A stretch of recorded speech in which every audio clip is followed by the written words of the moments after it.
Hello, money queens and listeners. Welcome to Women Behind the Millions. Let's meet the women behind the millionaires, the women supporting, guiding, celebrating women with their wealth. You will hear from women millionaires, how they got there, what they wish they had known, what got them to be a millionaire, the emotional side, the spiritual side, the practical side of wealth. You'll also get to meet the women behind the scenes helping make it happen. Let's dive into Women Behind the Millions. I am Jessica Weaver, your host, best-selling author of 3 books, wealth advisor, and founder of the Women's Wealth Boutique. Let's start meeting the women.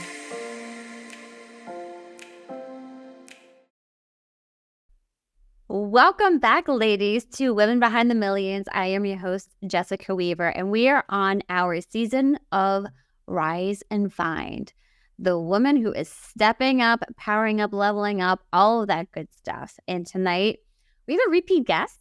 I can't wait for you to see who it is tonight.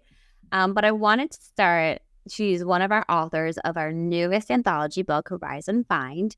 And this book covers every facet of a woman's life, from motherhood to working, being a partner, being a daughter, being an athlete, all these different components, health, nutrition, taking care of ourselves.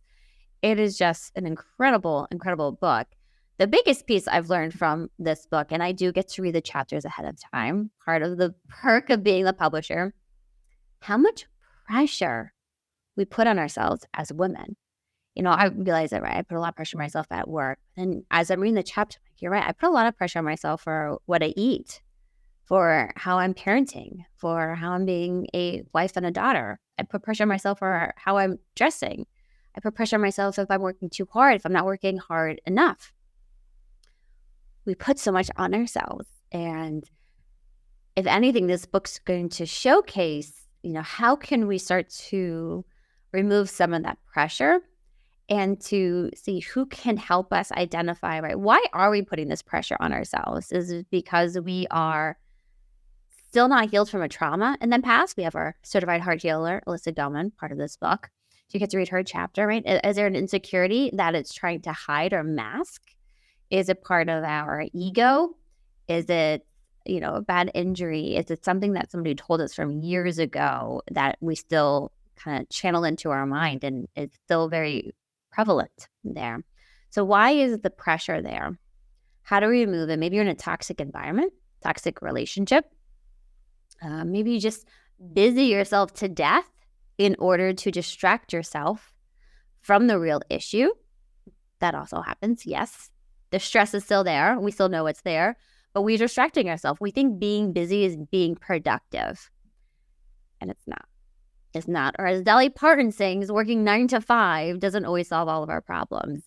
And that's why I love the quote that I'm going to use for today's episode from Dolly Parton's song, working 9 to 5.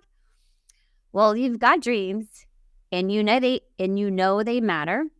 Be your own boss, climb your own ladder. Say it one more time. Well, you've got dreams and you know they matter. Be your own boss, climb your own damn ladder, right? Or as we say here at Pink Fix Productions, right? Build your own damn table. Get out of the box. Get out of that mold because it's not serving you anymore. It is not serving you, ladies. Well, today's guest, as I said, she's a repeat guest. You're going to recognize her. And she works very closely with us at the Wealth Boutique. She's a repeat author. She's been part of Financial Trendsetters, which you see right here as well. Well, Nora Gillis is a regional consultant to independent financial advisors. Yes, we're independent here at the Wealth Boutique. She specializes in providing the tools and resources to help us advisors scale and grow our practice and to serve our clients at our highest levels. She loves seeing advisors achieve business growth, operational efficiency, quality of life through delivering targeted resources and solutions that match their needs. She's also a heck of a lot of fun. She's building her own kind of presence within her firm and within the industry with her work around empowering female advisors. It's engaging us. We know we're going to engage more women in the industry, out of the industry. She's been known to have poker diva night parties for us female advisors. So we learn negotiating tactics, which is good in any kind of business role, or I learned as a mom. You don't realize how good at sales you are until you become a mom and you need to get your kids to brush their teeth every morning, or to tie their shoes, or to just get them out of the house every single day. That's sales, ladies. That is sales. She's passionate about supporting and mentoring other women, as well as creating communities and facilitating networking through events and study groups. Yes, she hosts events all through the United States. We're going to dive into that today as well. I was just on one of her panels up in Boston for AssetMark's Women's Conference. We're going to talk about mentorship today as well. And she's also not from the United States, ladies. She came all the way from Latvia by herself. This would scare me to death. Freshman year of college to come to here in New Jersey, of all places, to study, and she ended up staying as well. That was quite an introduction. I think I need a little water break from that, but that's how much I care about this amazing woman who we're going to bring onto the show right now. Nora Gillis, in her beautiful, looking stunning as always, in the beautiful blue. Who are you wearing, Nora? Who are you wearing? Hello. I'm wearing, I call this color AssetMark blue because the brand colors for the company I work for the last 11 years, AssetMark, is blue, and it happens to be my favorite color to wear. And I'm wearing jewelry made by a really dear friend of mine just this summer when I was visiting Latvia. So supporting other women, starting businesses, creating businesses. That's what it's all about. Whenever I compliment Nora on her jewelry, she goes, I got this in Latvia. I'm like, we need to clearly take a trip to Latvia and go jewelry shopping. There might be a little distribution business in the works to bring all the amazing artistry over to the States. Who knows? Could we do a pop-up shop?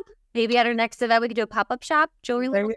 There you go, Jess. Whenever you and I put our heads together, great ideas come through. You're always open. I love working with you, Nora. You have been on our show, this is your third time. It is. It's crazy to think about that. Thank you for having me back after 2 times. Yes. What was it like? You wrote the chapter in Financial Trendsetters. We had you on the show. This is your second book that you're a part of.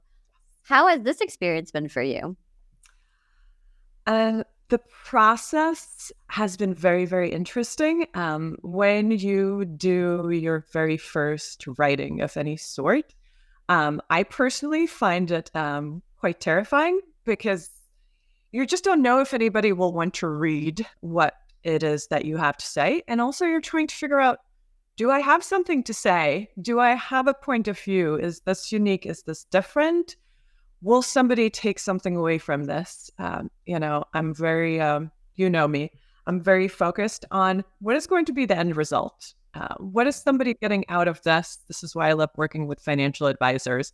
I can see what I can help you accomplish with your clients. So that book writing process, what do I know that I could impart potentially on somebody else? And it was very scary and intimidating the first time. Slightly less so the second time because I realized I have things to say. And this is such an interesting conversation that I have been having with one of my colleagues who's also going to be part of one of the book projects through Pink Fix Productions.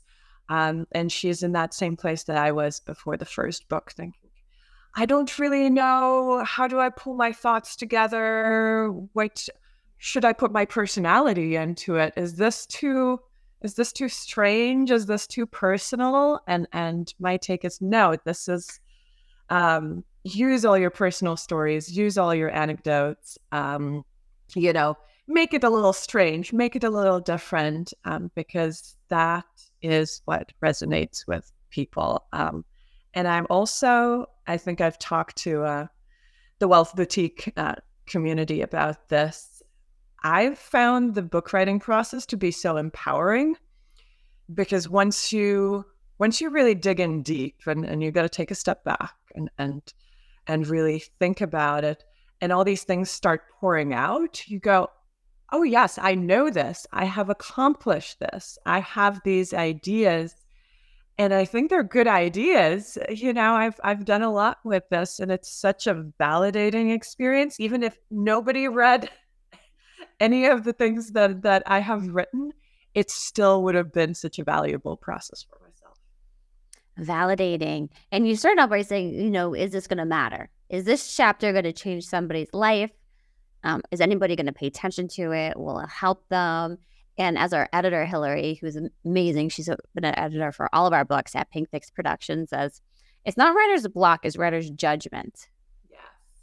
And I think that the biggest struggle, probably especially for women writers, is this good enough?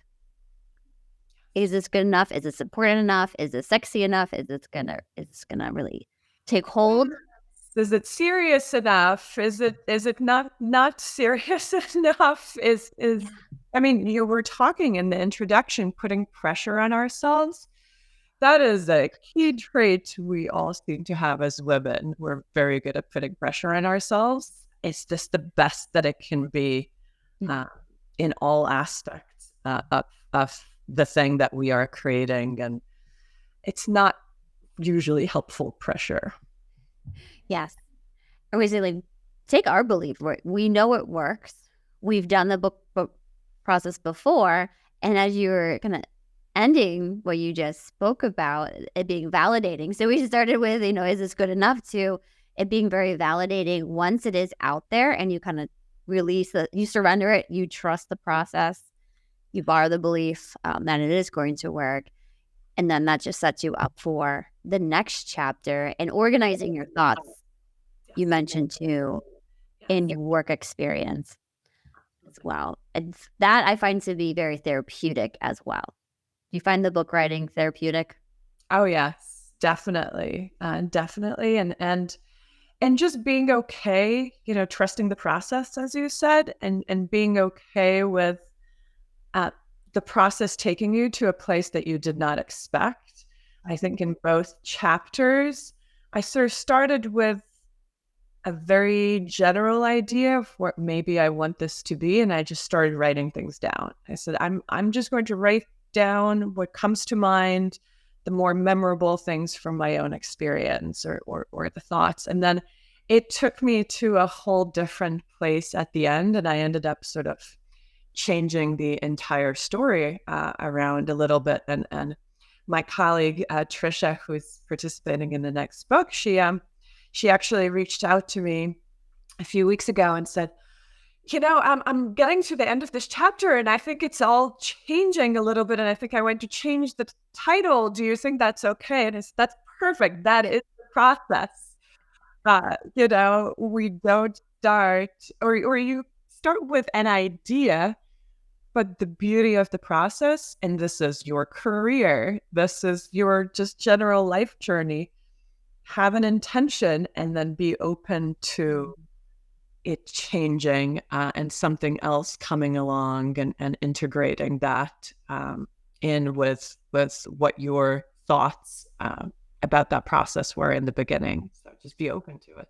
Being fluid. And that's funny you say, because I know Trisha's chapter is about exactly what you said, embracing the changes, the curveballs that's going to get thrown at you as you're going through this journey that Trisha focuses on. So no wonder her chapter ended up changing, because that was the whole theme of her chapter. That she is living exactly the message she's imparting, which is, I don't want to give too much of a preview. I haven't read it yet. That's for the next season, yes. Women Behind Millions. But yes.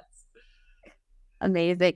Nora, you recently hosted a panel at Asset Mark's Women's Conference, which I believe was the largest attended women's conference yet for Asset Mark. It was phenomenal. One of the best conferences I've been to, especially geared for women as well. And the theme of the panel, we had Caroline Tannis at the Wealth Boutique and Amanda Silva at the Wealth Boutique. We were all panelists on it, was mentorship. Talk to me about what mentorship looks like to you in the financial industry. Yeah, this is a topic that I have been thinking a lot about, that I have been talking to other women a lot about, because it has served such a key role in my career, in my evolution. Just thinking back of key choices that I've made, career directions, things to try, new projects to take on. It has all been tied through these people in my life, whether they're formal mentors or they're informal mentors, or they're just somebody that I know I can call up for advice. This is the thing that makes an impact on people's lives. And I've really internalized that. And I've realized that it is really, really important for me to see how I can share that with the community, pass it on. I am always really, really happy to give anybody else advice, younger women in the industry. I'm meeting interns at financial advisors' offices and saying, here's my information. Reach out. You have any questions? You're still in school. You're studying finance. You're trying this out. School, as I write in my chapter, I mean, college is great. Look, I'm a student. Like I'm a type A student. I loved the whole thing, but it really does not give you an idea of how things will work in the real world.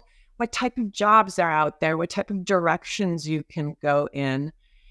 It's just not built for that. So then you're in school and you try this one internship and you think this is it, and maybe I don't like this, or I don't like this specific company or this aspect about it. So I think financial services is not for me. I really don't want younger women to sort of run into that stumbling block, to say, oh, I had a bad first boss or whatever it is, and I'm just going to turn around and leave this industry and do something completely different. If that's your calling, right? If your heart is calling you to something else, absolutely, always follow that. But I don't want younger women to be discouraged from pursuing roles in this industry, from making their own mark. I want to show them that there are companies like the Wealth Boutique, all these other amazing advisors that I work with, these companies that I know that are mission focused, that kind of accommodate, there's a quote from the Barbie movie that I love. It's the attorney Barbie. And she says, I can hold emotion and logic at the same time. And it makes me better at what I do. It is not a weakness. That aspect of, we are all people. We are not finance robots, right? We're not corporate robots. There are organizations that are very structured in that corporate way. And then there are organizations that are goal focused, are focused on whatever it is that the mission of the company is, but they do it in an inclusive way, in an engaging way. They support their employees. All of that to say that, yes, mentorship, especially for me personally, seeing more and more women, younger women pursue this industry is key. And I think mentorship plays such a key role in helping make that happen. Ooh, and keep going back to the word being fluid. And you bring up such a good point of, you're in college or some sort of schooling, then you go into the working world and you really just have that one view of what your career could look like, versus kind of experimenting and speaking with a lot of people. I know it's intimidating when you're young. Yes. Starting out to reach out, for you to be that generous and open, and you have that one hand back waiting for somebody to grab it. And so it's going to be there until somebody takes it and takes that step up, that initiative as well. But just to learn and play around. I recently said this to Amanda, who has her own show now through Pink Fix Productions, Care Conversations with Clarity. And she was very intimidated and nervous, which we all are, right? When we get in front of that camera. And how painful, Nora, is it to hear your voice back and to watch yourself? Ladies, if you struggle with this, we all do. You're not alone. Right? So just imagine you're practicing, right? It's always is a practice into what's going to lead you to next.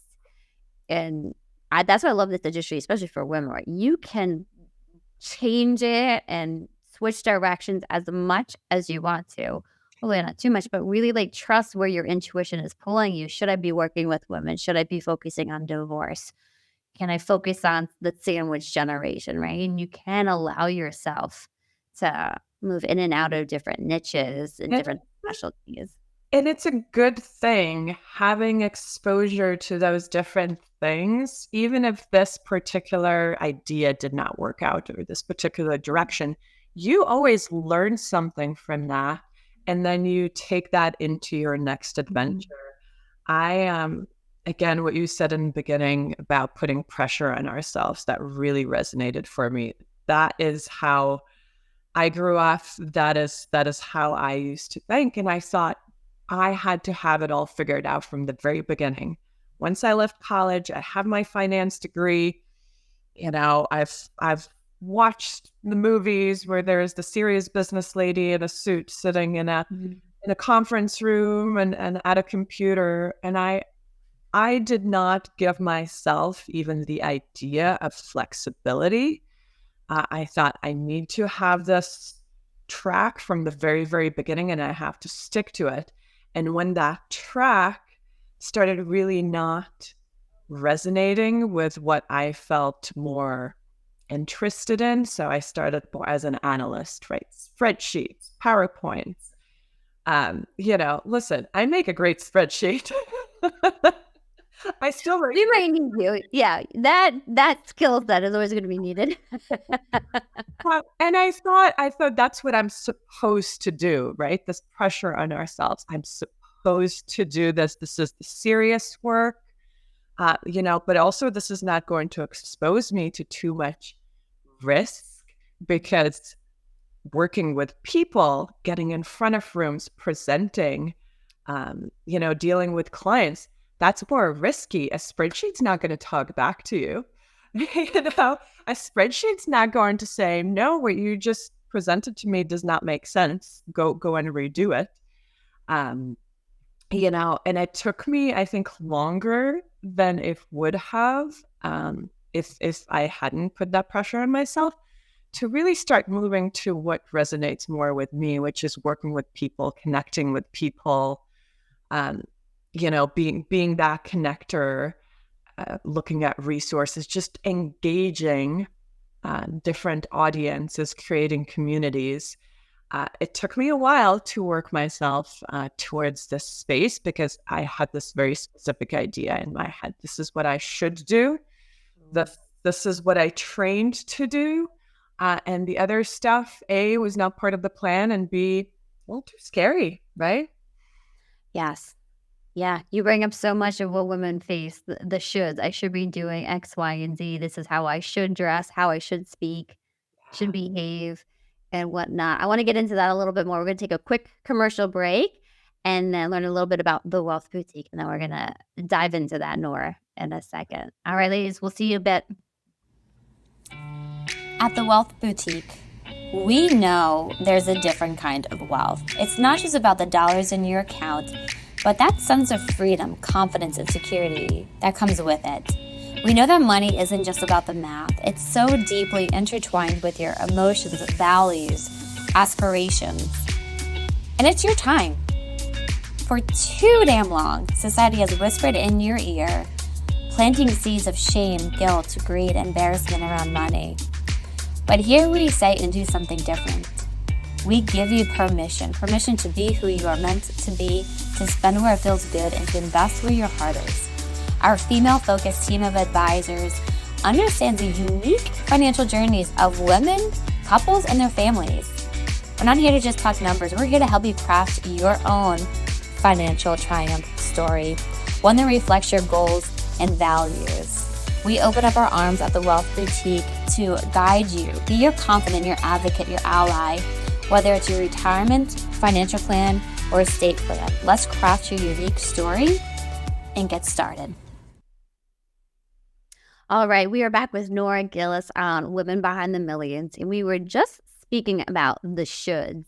And even the commercial, you could get a sense of this is how you should be investing your money. This is what you should be doing. And then the women come to us and they're like, you know what? He keeps saying I should be doing this, but it doesn't feel right. And if it doesn't feel right, are you going to do it, Nora? Are you going to stick with it? I'm not going to stick with it. No. No, not at all. And you were just talking about the same thing, how in your career you felt that you should be on this path and probably veering from it wasn't okay, right? It was like failing. How did you overcome that mindset? Little by little, baby steps, and also what you were just talking about, which is the best advice anybody gave me was, the right decision to make. Whenever I've tried to decide whether I want to apply for this job, whether I want to take on this role, frankly, whether I want to take on the role that I have right now, I had been at AssetMark for 6 years at that point. I had a great job. I enjoyed it. I was a little restless, but I was not sure if this was the right thing for me. And just to take a step back, sit in the quiet, right, and ask yourself that question: what feels right? There are risks. You have to be rational. Don't, sell all your belongings and move to Bali if you don't have a backup plan of any sort and you have all kinds of other obligations. But maybe you're in the place in your life where you can do that. But just listen to your inner voice and think about what is important to you. What do you really enjoy? What really drives you? What helps you get up in the morning and have this energy that says, yes, I'm going to take over the world today. And yes, I have all these amazing projects, and they will be scary sometimes. But the thing that I finally learned about scary is it's never as scary the second time and the third time. And it's doing scary things it's a muscle that you exercise. I like that. You don't have to always do that again. Caroline, Camille, and I just jumped out of a perfectly good airplane about a month ago. We went skydiving, and absolutely terrifying. I'm very glad I did it. It made for some very interesting pictures. Great content. Great content.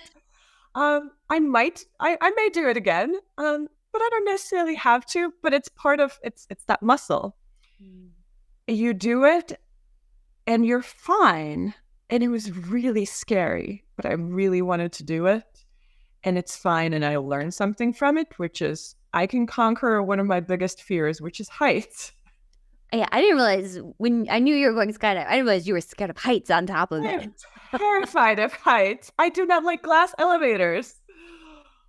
Yes, I'm that person that's going to be in backed up against the wall in the glass elevator, going like, no, I'm not seeing this lift so high up. So all I'm saying is it's a muscle, right? Doing something scary is a muscle if it feels right. Don't do things just for the sake of doing things. But if it's something that kind of calls to you and it's kind of scary, like that's the good stuff, right? Yes. Yep. I like that it's a muscle, and it just gets stronger and stronger the more you work it. And it's just embracing the fear, because you also feel very alive when you're living in that state. It's probably when you feel the most present and the most alive. Terrified, but right, your blood's pumping, right? You have the adrenaline after. You're bonding with the people around you who are also going through it. And then give yourself a break afterwards. Then we had mimosas and pizza after this to give ourselves a break.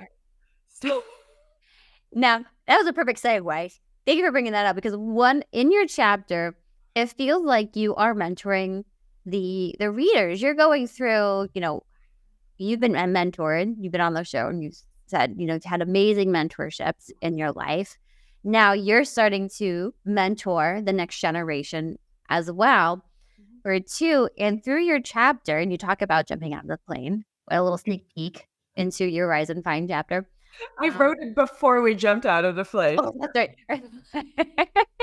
So the nerves, you'll feel it, ladies, as you're reading Nora's chapter.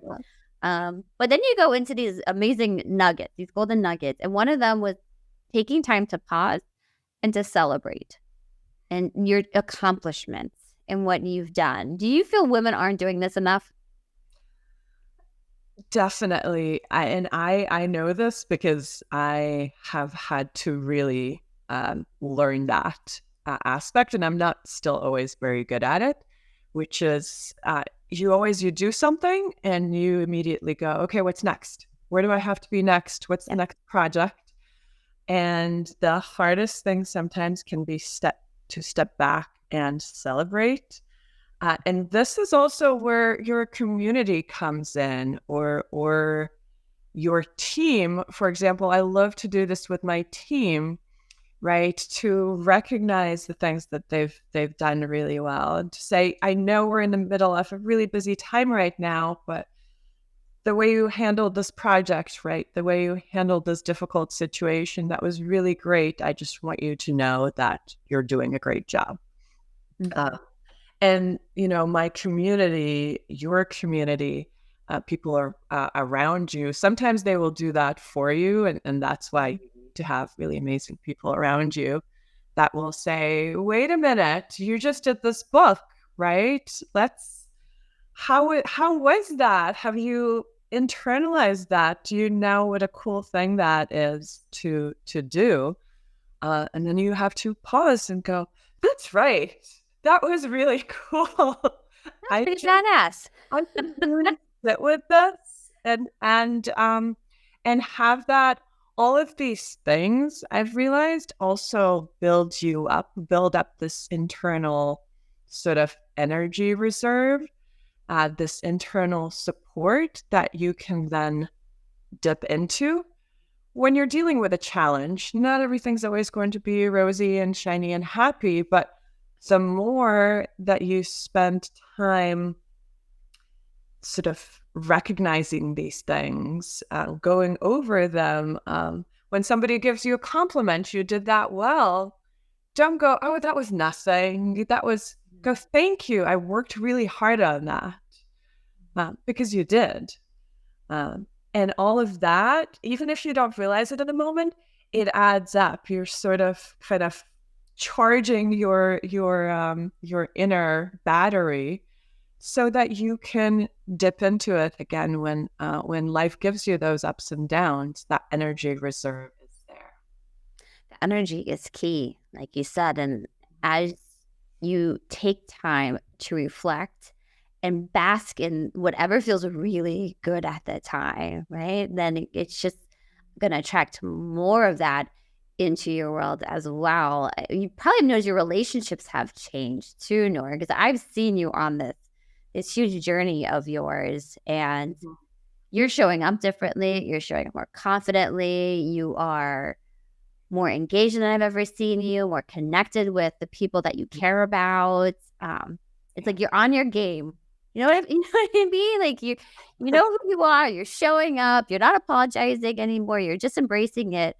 Have you noticed relationship dynamics change? Maybe even people on your team showing up differently because you are too. Oh, absolutely. I had a very interesting time being a team leader when I started this role about 5 years ago. I'd managed people before, but they were all women actually, and they were also sort of close friends in a way. And I came into that manager role after I had already been doing that job for a long time. So I knew exactly what I was doing. I just had this added responsibility. So here I stepped into a brand new role, a lot of aspects of the job that I was not sure about. And then managing this team of 3 guys that were all also new in their roles, but with different experiences. And there was a lot of push and pull initially for myself, not feeling like, am I qualified to be a leader here? Do I have enough knowledge to, tell this team member to complete this project? What if I'm wrong? What if this timeline is wrong? What if I should be doing it a different way? And I actually did not realize what a terrible leader that approach made me, because it made my entire team a little anxious as well. If I'm anxious, if I'm uncertain, then my team is also going to be anxious and uncertain. I Huge. don't have to know all the answers, you know? And that's a huge aha moment. I'm just even thinking about myself as a leader. Like, you're right. Right. You set the tone for the team. Your energy has that ripple effect as well. And I say this a lot, when we don't have a lot of training in leadership, even growing up, and it might be maybe sports or Girl Scouts, but it's more that peer-to-peer, like with your friends, and that's a different dynamic. Exactly. As well, than being a manager of different genders, different ages, different time frames in the industry. Different experiences. A lot of them were so much better at some of the aspects of the job, the investment details, nitty-gritty, than I was. And instead of initially taking that as a wonderful strength of the team, which I did see, it also made me very insecure, because I thought, oh, I have to know everything this person knows to be a leader for them.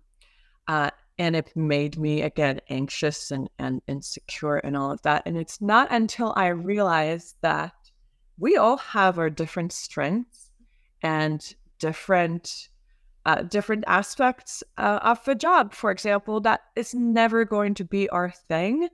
And the most important thing I can do for my team is be comfortable with what I know, what I don't know, what resources do we have, who is really great at this. At this point, I'm very comfortable telling somebody, that detailed question, not my area of expertise. I will connect you to the person that you can speak to about this. I'm not even going to try to give you an answer, because this is not my area. And I have seen the difference with my team, with the financial advisors I work with everybody, completely change once I became a lot more comfortable with what I enjoy about this job, what are my strengths, I talk in the book chapter. I'm fascinated by project management, could never do it. I think it's amazing. I have this fantastic friend, shout out to Jocelyn. She is the best at this. She works with these IT people and just takes all their craziness and turns it into an actual very detailed plan. There was a time in my life where I thought that I have to be good at that, right? I should, right? The shoulds. I find it interesting. It's valuable. That means that I should want to do that. And I realize I hate it. I hate it so much. It's not my thing. I'm the connector person. I'm the engagement person. I like to connect ideas and resources and all of this. I will not want to sit there and write this crazy project plan, but I know somebody who will do that if a client needs it. And that finally becoming comfortable with, I'm not interested in that. I'm not good at it. I never will be. Has made a huge difference. Means you respect the heck out of the people who can do it and are great. I think they are amazing. I feel the same way about compliance people or legal people or anything like that. I think they're amazing. I would never want to do it, and I'm finally okay with saying that. It's taken years, ladies. Yeah. That is so true, Nora. And you went through a lot of the nuggets from your book. You talk about teamwork. Teamwork makes the dream work. Being able to like your job, love your job, focusing on your strengths, not your weaknesses, and delegating the weaknesses like project management as well, or for spreadsheets for other people who are not Nora. Too. Well, stay with us, ladies. We're going to come right back and ask Nora a few more questions as we're rounding out her interview for the newest book, Rise and Find. At ThinkFix Production, your story matters, your voice matters, you matter. It is a privilege to hear your story because of the truth behind it. But it also takes a courageous woman to be bold enough to tell their story, knowing some will judge you, but most, yes, most, will applaud you. We want you to step into being a thought leader and making change in this world because let's face it, lady, you won't feel satisfied until you make your mark on the world. We accomplish this through several forms of media, podcasts, book publishing, magazines, TV shows, and events. We take you through our 5-step proven process to becoming a thought leader, from getting clarity over your mission, building confidence to use your voice, leveraging the media to declare your mission, aligning with strategic partners, and how to launch your legacy. Yes, we build a platform with you so you can ignite your revolution. All right, ladies, we are back tonight with Nora Gillis, one of our authors of Rise and Find, a repeat author here at Pink Fix Productions. Here, we are going to get into some information. I would love to know, what would you tell the reader of Rise and Find, Nora? What would be your tip, your advice for her? What's your favorite go-to tip? So this is a tip more for women, I guess, in any stage of their careers, but more in that mid and more leadership stage of their careers, which is be generous with your time and be generous with your advice if somebody approaches you, because it will teach you likely just as much as it will teach the person who is asking you that question. And also, it is the most rewarding thing, I think, in our jobs, in our careers, to share our insights and experiences with somebody else. And that good karma energy, that juju, right? It always comes back twofold, tenfold, as the Bible says. God loves a happy giver, right? Like, just give, not reluctantly, just give because you're excited to give, and that somebody's there receiving it and being able to take it and run with it as well. Amazing, Nora. Let's talk about, how about a trend, Rise and Find trend? What are you noticing with women in their careers lately? So I was thinking about this for quite a bit, and the really amazing trend that I've noticed is a real focus on women supporting other women. When I was early on in my career, and I've heard this from other women, there was a little bit of this, women who came up in this industry, especially in financial services, sort of in the good old boy days, in the 70s, 80s, they had such a hard time making their own space in the industry that sometimes they felt that, well, I had a really hard time, so you should go through that same sort of crucible as well. You got to earn your stripes. And I've seen that change where women are really, really openly saying, no, we want to lift all the other women up. We want to see more younger women come into the industry. We don't want them facing the same challenges that we did. We are now in leadership roles. We are trying to work on those, change those. You can only change those things when you are in those leadership roles. And saying, no, it shouldn't be that hard. You shouldn't have to go through that. I want to support you. So a lot more women supporting other women is the trend I'm seeing. Yes, I would agree, because I experienced very similar when I started out, and I worked at my father's firm. There were other male advisors, so not a lot of women around for me to ask what it's like, especially then, the mom dynamic. I knew I wanted to be a mom at the time. So I reached out to a few female advisors, and I've spoken about this, where they just quickly shut me down. I don't have time to talk with you. And now when I get somebody reaching out to me, like there's a young woman who works with her father. So she every once in a while, I send her my calendar. She pops on my calendar, and she's like, just like having a sounding board, just giving her safe space to ask these questions. Because a lot of people like, am I going crazy? Because the way he's approaching it is so different from how I want to approach it. Like 2 different generations. your traditional advisor versus somebody new, innovative, social media, like very strong on the marketing side. It's going to be a different experience for them. So I agree. And I'm hoping that's what's going to change the industry for women, and not just in finance, but other male-dominated industries, maybe like accountants, engineers. I think lawyers they're pretty even, depending on which field of law, I'm sure, as well. But for it to change and women just being able to raise each other up, we're not competition. Exactly. We're much stronger when we're collaborative together as well. Beautiful, Nora. Round of applause. All right, Nora. Well, we are rounding out your interview tonight. We have one more question from one of our dear, what would you call her? One of our dear partners / my daughter. Are you ready? What makes you a woman behind the millions? Also, I love that we are bringing the new generation of women in this already. So, Andy, great job.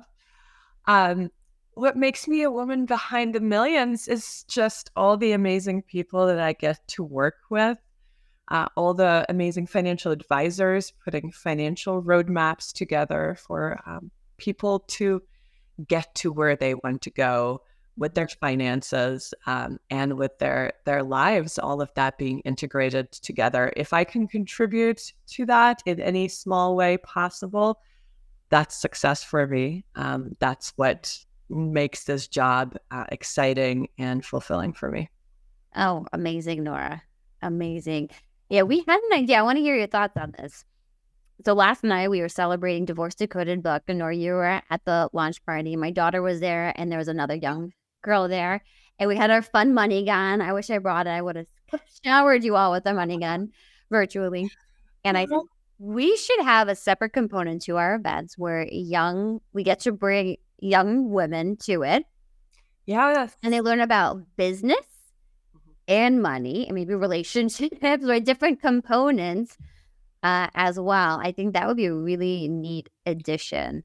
I love it. I think we've talked about Cammie's daughter coming in and participating. We've got so many women already in our immediate community with these next generations of financial trendsetters, right?